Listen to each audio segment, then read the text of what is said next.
শুভ সন্ধ্যা প্রিয় ফেসবুক বন্ধুরা।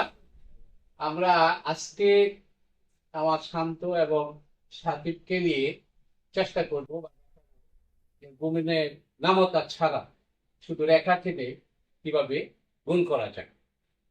তো আমরা আজকে চেষ্টা করব গুণের নামতা ছাড়া শুধু রেখা টেনে গুণ করা। এখানে গুণের নামতা শেখার কোনো দরকারই পড়ে।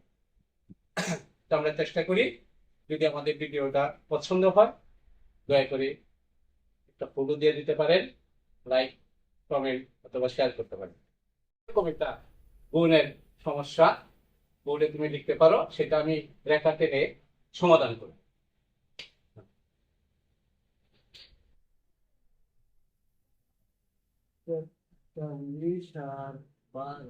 আচ্ছা, ঠিক আছে।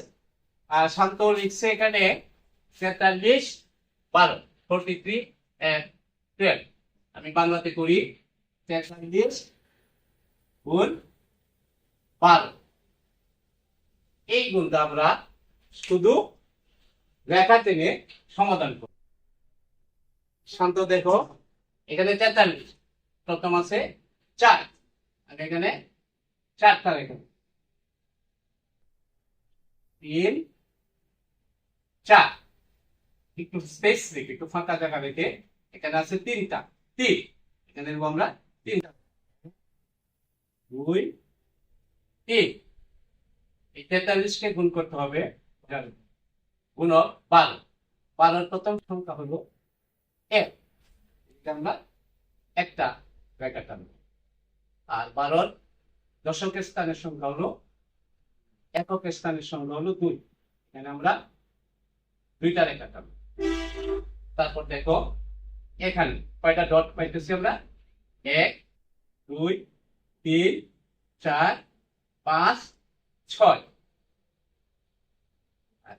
এদিক দিয়ে হইতেছে 1 2 3 4 5 6 7 8 9 10 11।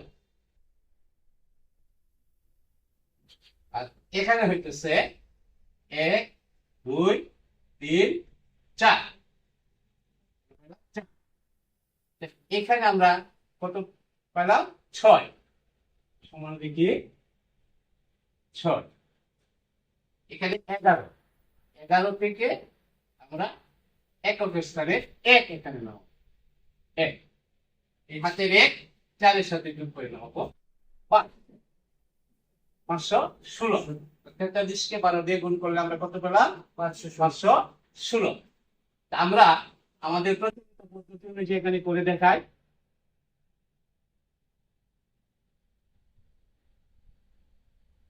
43কে 12 দিয়ে যদি আমরা গুণ করি,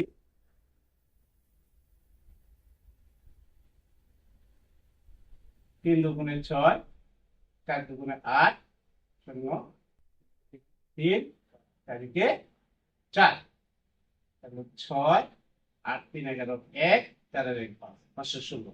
ঠিক আছে। তাহলে আমরা কি দেখলাম যে প্রচলিত পদ্ধতি অনুযায়ী যেভাবে আমরা গুণের নামতা করে গুণ করছি, সেটা ছাড়াও এভাবে রেখা টেনে গুণ করা যায়। ঠিক আছে শান্ত? ঠিক আছে, ওকে। সবাই ভালো থাকবেন। আমার ভিডিও ভালো লাগলে হেল্প করবেন, শেয়ার করে দিবেন, কমেন্টস করবেন, লাইক করবেন। ধন্যবাদ সবাইকে।